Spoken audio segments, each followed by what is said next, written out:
নমস্কার, village food lover চ্যানেলে আপনাদের সকলকে জানাই অনেক অনেক স্বাগত। কালকে আপনাদের দাদা হাটে গেছিল, তো হাটের থেকে দেখেন লালেনটিকা মাছ নিয়ে আসছে, সাথে নিয়ে আসছে আবার ডাটা।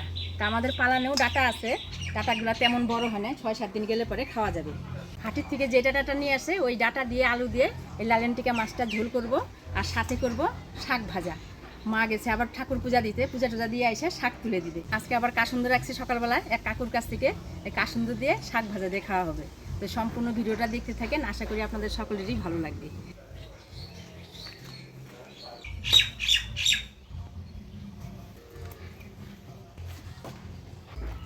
একদম টাটকা মাছটা। তেলাপিয়া মাছ আর লাইলনটিকা মাছ কিন্তু দেখতে একদম হ্যাঁ, অনেকটাই একই। তেলাপিয়া মাছটা আবার কিন্তু এত বড় হয় না। বাবু তাই না বলতে এটা তেলাপিয়াই নাকি? তাই হ্যাঁ, বাবুকে তেলাপিয়া বলে দিয়েছে মনে হয়।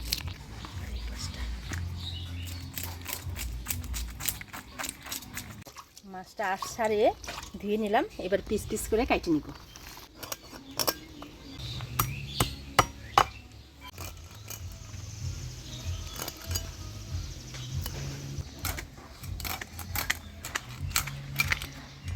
মাছটার ভেতরটা দেখেন একদম লাল টকটকা।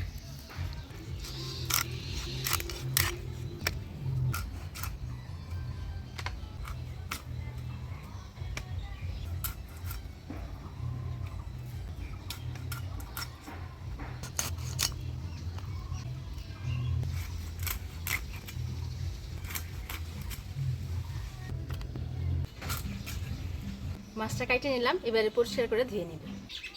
কি সুন্দর শাক হচ্ছে আমাদের পালানে, দেখো তো এই সেন্সিগুলো ভাজলে খুব ভালো লাগে খাইতে। এই যে নানান রকমের শাক দিয়ে আজকে শাক ভাজা হবে। আমাদের পালানে তাও 10-12 রকমের শাক আছে, তাই না করতে? হ্যাঁ, মেলা রকমের শাক আছে। এই যে এটা হলো কানাই শাক, এটা ফুল ধরে নীল নীল, আর এই যে সরষার পাতা বেসন দিয়ে বড়া খেলে খুবই ভালো লাগে, এটা খুব ভালো লাগে। আর এই যে সেন্সিগুলা এগুলাও শাক ভাজলে করে খুব ভালো লাগে। মাছটা পরিষ্কার করে ধুয়ে নিলাম, মা এদিকে শাক তুলতে চলে গেছে। আমি মাছটা হলুদ লবণ মাখাইনি। মাছ তো অনেকটাই আছে, তো এতগুলো রান্না করব না। আমি অর্ধেকটা মাছে হলুদ লবণ মাখাই নিব, অর্ধেকটা মাছ রেখে দিব।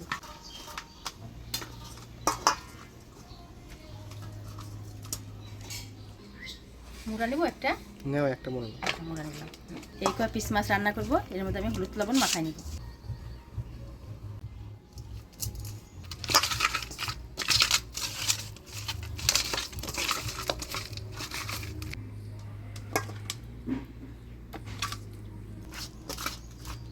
মাছটা মাখাই নিলাম, এবার মাছের ঝোলের জন্য আলু আর ডাঁটাটা কাটে নিই।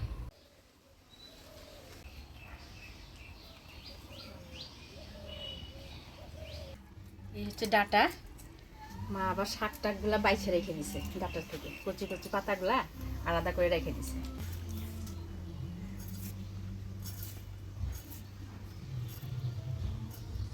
ডাঁটাগুলো গলে ভালো, কালকে রান্না করছিলাম তো, সেই সুন্দর গলে।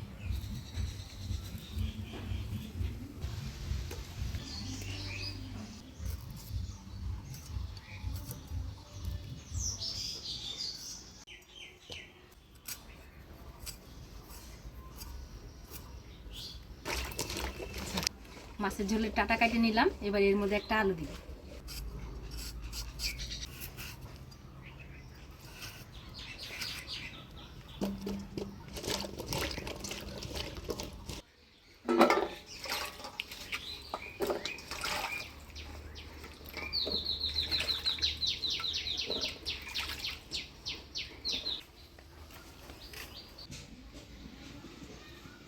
আজকের রান্নাটা ভাজা মশলা দিয়ে করব, তো কাঠখোলায় আমি লঙ্কা, জিরা, ধইনা আর তেজপাতা ভাজে নিব।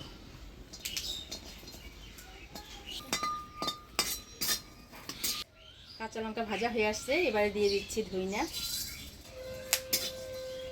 তেজপাতা, গোটা জিরা।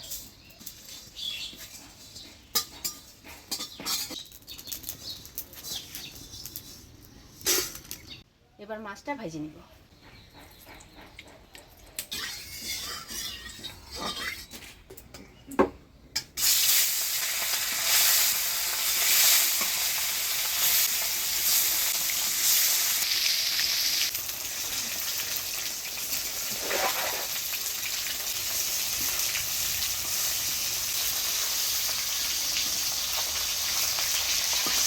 আদাটা বাইটে নিই।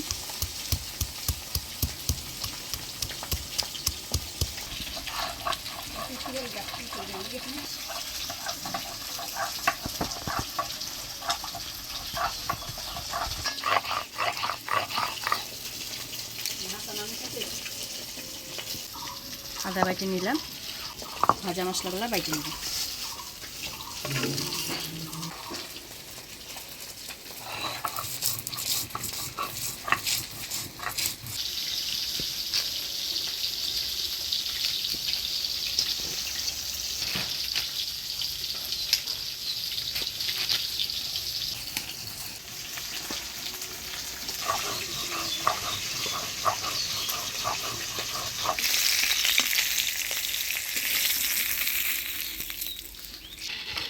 মাছ ভেজে নিলাম, এবার ফোড়নে দিয়ে দেবো শুকনো লঙ্কা, গোটা জিরা। এবার কাইটে রাখা ডাঁটা আলু দিয়ে দেবো।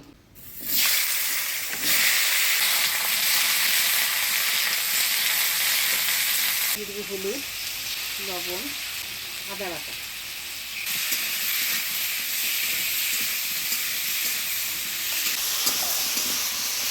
হলুদ লবণ আদা বাটা দিয়ে নাড়াচাড়া করে নিলাম, এবার ঢাকা দিই।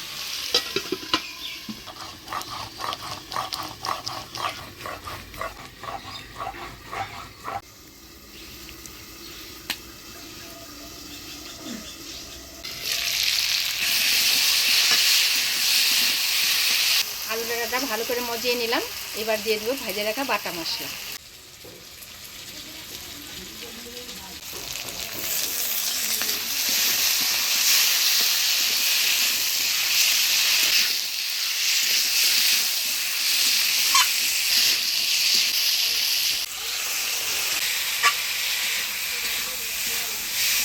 কাঠখোলায় ভেজে রাখা বাটা মশলাটা দিয়ে নাড়াচাড়া করে নিলাম, এবার জল দিয়ে দিই।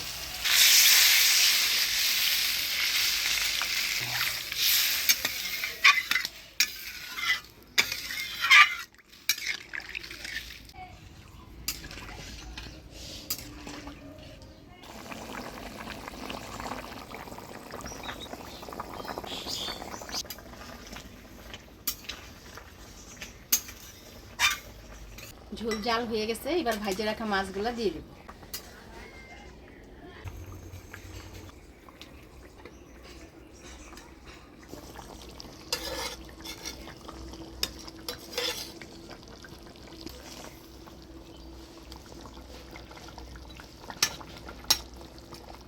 ঝোলের উপর মাছগুলো দিয়ে দিলাম, ঢাকা দিয়ে 2 মিনিট জাল দিয়ে নিব।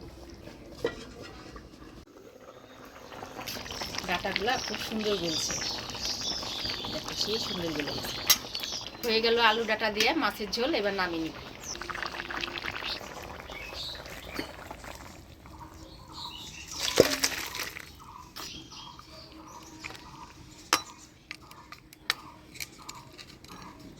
এবার শাকে ফোড়ন দিব, কালো জিরা, থেতো করা রসুন।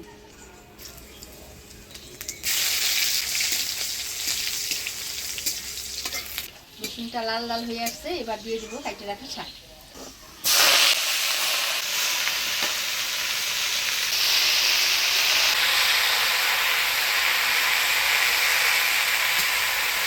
দিয়ে দেবো লবণ, কাটে রাখা কাঁচা লঙ্কা।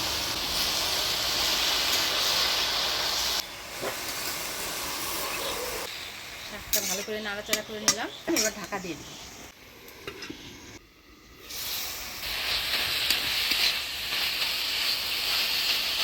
শাকটা মজে দেখেন কতটুকু হয়ে গেল, এদিকে শাক থেকে রসটাও কিন্তু শুকায় আসছে। মিশালি শাক ভাজা হয়ে গেছে, এবার নামিয়ে নিই।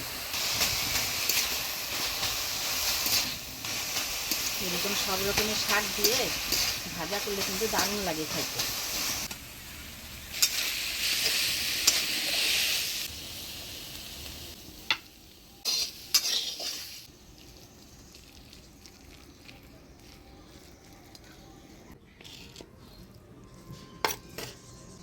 কাসুন্দ দিয়ে শাক দিয়ে খাব।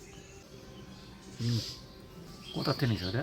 বয়স্ক করে একটা কাকু আসতো না, ওনার থেকেই রাখছি। ঘাসটা কেমন? গাছ তো একটা বাড়ি ভালোই আছে। ওনার কাসুন্দটা ভালো হয়।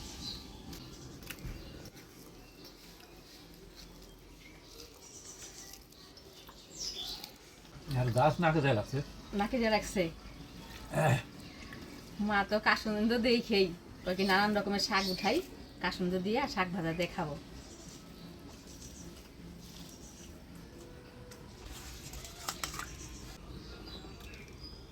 আলু মাছটা ডাঁটা দিয়ে কেমন আছে? মাছটা খুব ভালো। আলু ডাঁটা দিয়ে পাতলা ঝোল।